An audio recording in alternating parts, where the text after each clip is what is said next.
Salut, c'est Cyril, je te rejoins à nouveau pour parler de livres. Alors aujourd'hui, je suis super enthousiaste parce qu'on va parler d'un auteur que j'adore. Cet auteur, c'est Spinoza. Alors le livre dont on parle, en fait, c'est pas un livre qui faisait partie de ma rentrée littéraire, mais comme j'ai pas fini de livre actuellement, en fait, sur la rentrée littéraire, que j'avais faite en vidéo, et puis que je vous mets d'ailleurs en description si jamais vous avez envie d'aller la voir. Mais en tout cas, aujourd'hui, on va parler du traité de la réforme de l'entendement de Spinoza. Ce traité de la réforme de l'entendement a comme sous-titre « À la recherche du bonheur » par Spinoza. Donc c'est une œuvre selon moi majeure parce que c'est une œuvre en fait qui apprend à raisonner, qui apprend à réfléchir et qui apprend à fonctionner au niveau de l'intellect de la manière la plus rationnelle possible. Voilà, donc en fait c'est un livre qui est pour moi en édition Pléiade puisque j'ai l'œuvre complète de Spinoza et c'est le deuxième titre, donc le traité de la réforme de l'entendement. Voilà.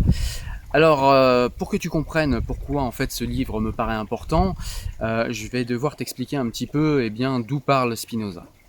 Alors Spinoza, on va faire extrêmement vite, je ne vais pas vous faire toute la biographie de Spinoza, mais tout simplement Spinoza c'est quelqu'un qui avec sa famille a fui le Portugal, donc on est aux alentours de 1630-1640, la famille Spinoza, la famille des Spinoza en fait est une famille juive qui fuit l'Inquisition au Portugal et qui va en Hollande qui à cette époque était un des pays les plus tolérants du monde. Voilà, donc ils arrivent là-bas, donc Spinoza s'établit là-bas avec sa communauté. C'est un commerçant, enfin son père est commerçant en tout cas, il lui refilera son commerce après. Mais Spinoza perd surtout, c'est quelqu'un qui perd beaucoup de gens de sa famille. Il va perdre d'abord sa mère, ensuite il va perdre, je crois, sa belle-mère, il va perdre un de ses demi-frères. Donc voilà, Spinoza c'est quelqu'un qui a beaucoup souffert, qui a perdu pas mal de personnes assez jeunes. En plus, Spinoza c'est quelqu'un qui est pris en charge par le rabbin Montera, donc qui est le rabbin qui s'occupe de la communauté, d'une communauté juive en tout cas en Hollande, celle où est Spinoza. Et donc du coup, le rabbin Montera, c'est quelqu'un qui va éduquer Spinoza et puis qui va aussi l'instruire, savoir lire, écrire, compter, mais également l'instruire au niveau du fait religieux juif. Et Spinoza, c'est quelqu'un qui va susciter beaucoup d'espoir en fait chez le rabbin Montera parce que c'est quelqu'un d'extrêmement brillant, c'est quelqu'un qui réfléchit, qui comprend vite. C'est vraiment quelqu'un de remarquablement brillant Spinoza par rapport aux autres. Et du coup, le rabbin Montera place beaucoup d'espoir en lui. Mais malheureusement, Spinoza, enfin heureusement pour nous et malheureusement pour le rabbin Montera, Spinoza est quelqu'un qui rapidement va se mettre à beaucoup réfléchir sur la religion et sur sa religion en l'occurrence et après par extension à toutes les religions monothéistes, et il va commencer à mettre en cause en fait tout ce qui est appris par ces religieux, tout ce qui est appris par les théologiens, tout ce qui est appris par les gardiens de Dieu en fait, les gardiens de la parole de Dieu, ceux qui s'octroient en fait la possibilité et le monopole en fait de parler à la place de Dieu. Voilà, donc Spinoza va être très critique. Il va faire un livre qui s'appelle le traité théologico-politique ou le traité des autorités théologiques et politiques. Donc c'est un livre qui est très connu, dont je te parlerai plus tard, et c'est un livre en fait qui est également très intéressant puisque à mon avis c'est un livre qui est à la base de la laïcité moderne. Mais bon, c'est pas le sujet d'aujourd'hui. Aujourd'hui, on va se concentrer sur le traité de la réforme de l'entendement. Qu'est-ce qu'il a de spécial ce livre, le traité de la réforme de l'entendement? Comme je l'ai dit, c'est un livre qui nous apprend à penser. Et en fait, qu'a voulu faire avec ce livre Spinoza? Eh bien, je vous l'ai dit, c'est quelqu'un qui a beaucoup souffert. Et Spinoza, en fait, cherchait le bonheur suprême. C'est quelque chose qui traverse de toute façon toute l'œuvre de Spinoza. Spinoza a toujours recherché le moyen le plus sûr, le plus éthique et le plus sûr, le plus solide, d'être heureux. Et dans son traité de la réforme de l'entendement, Spinoza essaye de comprendre comment être heureux. Et il arrive à la conclusion, en début de livre, alors il nous fait raisonner, je ne vais pas ici déployer tous les arguments du livre, parce que sinon je vous fais une vidéo de 2 heures, mais en tout cas Spinoza nous dit par exemple comme argument que avoir la fortune n'amène pas le bonheur, puisque quand on a la fortune, on a peur de la perdre, et si jamais on arrivait à perdre la fortune, on a des gens qui se suicideraient, on a des gens qui seraient très malheureux, qui seraient en dépression, etc., etc. Donc la fortune, c'est pas quelque chose qui va apporter du bonheur, enfin, en tout cas le bonheur suprême. Pareil pour le fait de s'accrocher à une personne qu'on aime, à une personne physique j'entends, donc par exemple à une amoureuse, à des enfants, à un ami, puisque ces gens-là sont mortels, ces gens-là peuvent mourir. Et quand ils meurent, eh bien pareil, ça nous rend très malheureux, ça nous rend très, voilà, au niveau émotif, on est vraiment très très mal, et on pourrait même aller jusqu'à se tuer à cause de ça. Donc ça, c'est quelque chose qui pour Spinoza n'est pas le bonheur suprême, parce que Spinoza cherche vraiment pas seulement un bonheur suprême, mais un bonheur inaltérable, un bonheur qu'on peut pas vous enlever.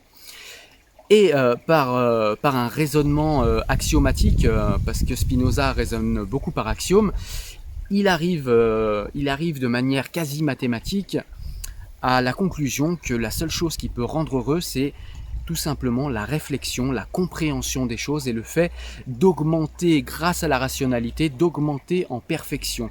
Alors, Spinoza ne prône pas du tout une perfection inhérente à l'être humain, il pense simplement que les êtres humains, par la compréhension de ce qu'ils sont et par la compréhension de ce qu'il y a autour d'eux, qu'ils peuvent passer d'un état à un état légèrement supérieur, et donc lui il appelle ça approcher de la perfection à chaque fois, et à chaque fois ça lui procure beaucoup de bonheur, et ces choses-là restent coincées dans votre tête, ou plutôt gardées dans votre tête, et ces choses-là pour Spinoza, eh bien on ne peut pas vous les enlever, et c'est pour lui ce qui va être le bonheur suprême.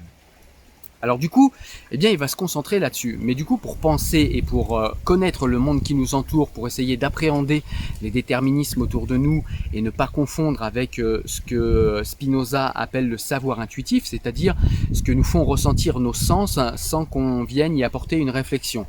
C'est-à-dire voilà le sens du toucher, le goût, les yeux. Et il donne un exemple que je trouve très parlant. Alors il en donne plein puisqu'il fait pas mal de développement pour nous faire comprendre la différence qu'il y a entre le savoir rationnel, c'est-à-dire ce qui est, et le savoir intuitif, c'est-à-dire ce qu'on ressent, qui parfois est la vérité, mais qui parfois n'est aussi que le fruit de notre ressenti. Eh bien je trouve que c'est intéressant parce que Spinoza prend un exemple qui me paraît extrêmement parlant, c'est que si avec nos yeux, la nuit, on regarde le ciel, eh bien on a l'impression que la Lune est beaucoup plus grosse que les étoiles. Alors qu'en fait, si on va étudier rationnellement tout ça, eh bien on se rend compte effectivement que les étoiles sont... Enfin, les choses sont inversées, c'est-à-dire qu'en réalité, la vérité, la réalité rationnelle de ce qui se passe est inverse et contredit même notre savoir intuitif. C'est-à-dire qu'en gros, eh bien la Lune est beaucoup plus petite qu'une étoile. C'est simplement que les étoiles sont plus loin et que d'un coup d'œil, quand on regarde le ciel comme ça, eh bien ça ne se voit pas. Et donc Spinoza va nous expliquer que il y a une différence entre le savoir intuitif, le savoir, voilà, quelqu'un marche devant moi, j'ai une appréhension sur ce quelqu'un, ou je vois quelque chose, je peux décrire ce quelque chose. Eh bien, il y a une différence entre ce savoir qui est intuitif et qui ne passe pas par le cortex frontal, et un savoir qu'on va aller étudier en détail, qu'on va maîtriser, qu'on va regarder, qu'on va étudier dans les moindres aspects, dans les moindres détails. Eh bien, il y a une différence entre ces deux savoirs. Le premier, le savoir intuitif, celui sur lequel on peut se prononcer juste avec nos sens, sans passer par la réflexion, ben c'est le savoir intuitif. Et le savoir qu'on va aller regarder, qu'on va aller mesurer, qu'on va aller vérifier, qu'on va aller étudier, peut-être qu'on va passer beaucoup de temps, des années à étudier ce fait, et bien cela est le savoir rationnel. Et Spinoza fait bien la différence entre les deux, bien que, comme je vous l'ai dit tout à l'heure, il explique que parfois le savoir intuitif est aussi un savoir rationnel. Mais pour en être sûr, il faut toujours le vérifier, donc on ne peut pas se fier simplement à notre savoir intuitif, c'est-à-dire que les sens peuvent nous tromper. Donc il nous donne aussi, au-delà de ça, tout un tas d'outils en fait conceptuels pour pouvoir à l'intérieur de notre tête trier ce qui est une bonne pensée, ce qui est une mauvaise pensée, qu'est-ce qui est du domaine de la superstition, qu'est-ce qui est du domaine de la croyance, qu'est-ce qui est du domaine de la rationalité. Et il nous dit que pour bien penser, donc il faut faire la différence entre ce que je vous ai dit, le savoir intuitif, le savoir rationnel.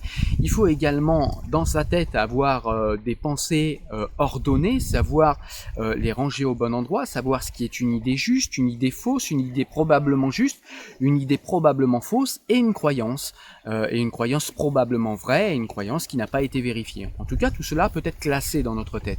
Et selon Spinoza, pour ne pas faire d'erreur de raisonnement, eh bien, il faut classer ces choses dans nos têtes.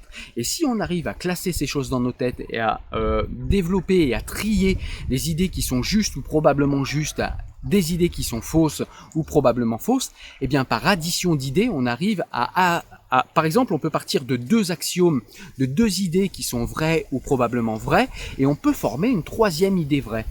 Et ça, c'est la base en fait de la manière dont réfléchit Spinoza, parce que Spinoza pense qu'on peut réfléchir à partir d'axiomes si on fait le travail en fait de dégagement de ce qui sont dans nos têtes de bonnes idées, de mauvaises idées, des idées vraies, des idées fausses, des croyances, le savoir intuitif ou le savoir rationnel, et bien démêler et bien trier toutes ces idées afin de ne pas les confondre et afin d'avancer par la rationalité et par l'intériorité intellectuelle.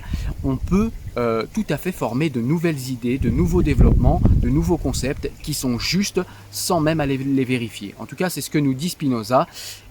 Mais quand même, il reste une bonne chose d'aller quand même vérifier, d'aller faire l'épreuve du terrain avec notre idée, la confronter à la réalité pour penser en termes de savoir rationnel. Mais on peut quand même former voilà, des idées vraies et des idées qui sont extrêmement intéressantes à partir des classifications dont je vous ai parlé juste avant. Alors voilà, comme à chaque fois, je ne vais pas aller forcément jusqu'à la fin du livre. Je ne vais pas vous donner toutes les explications. C'est un livre extrêmement riche qu'il faut lire de toute façon plusieurs fois tout au long de sa vie pour en retirer la substantifique moelle. C'est vraiment un livre que je t'encourage à lire.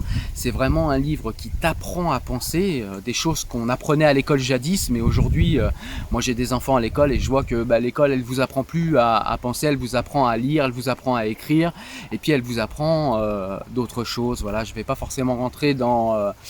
je vais faire un hors-sujet si je vous dis ce que j'en pense de l'école, mais en tout cas ce livre, lui, vous apprend à penser de manière rationnelle dans une époque où on pense de plus en plus de manière émotive, de manière hystérisée même parfois, où toute conversation devient impossible, toute réflexion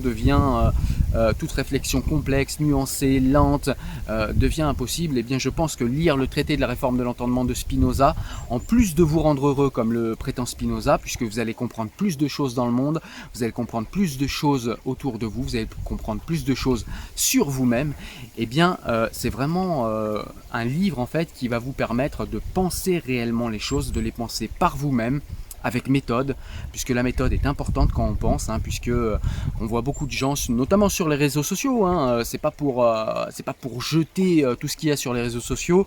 Il y a des gens très bien, il y a des choses très bien, mais on voit aussi beaucoup d'impensés, on voit aussi beaucoup de bêtises sur les réseaux sociaux, et je trouve qu'un livre qui nous apprend à penser dans une époque où on pense plus beaucoup, où on est tout le temps dans la réaction, dans l'émotion, et où l'école elle-même ne fait plus le travail d'apprentissage à la formation d'esprit qui savent penser, qui savent s'émanciper de leurs conditions, en tout cas au moins par la pensée, pour pouvoir penser des choses justes, des choses rationnelles, et donc des choses qui disent des choses de la réalité et qui nous aident à appréhender correctement la réalité. Eh bien c'est vraiment un cadeau du ciel, si j'ose dire. Et ce livre est vraiment un cadeau du ciel et je te le conseille extrêmement vivement. Voilà, écoute, j'espère que tu as aimé cette vidéo. Je reviens plus tard pour te parler de livres. En tout cas, comme d'habitude, eh bien, tu peux aller sur le site Enfants du siècle pour trouver des recommandations de lecture, trouver des extraits de livres et puis des recommandations en vidéo comme je le fais ici. Tu peux également nous soutenir sur Tipeee comme le font déjà certains. Je remercie pour ce mois-là Christian Gomez. Je te remercie pour ta participation. Je remercie tous ceux qui vont venir participer au Tipeee parce que c'est comme ça qu'on va avancer, c'est comme ça que le travail va monter en qualité et c'est comme ça qu'on va pouvoir aller ensemble beaucoup plus loin dans la réflexion. Voilà, je vous dis à très bientôt pour une prochaine vidéo. Portez-vous bien. Ciao.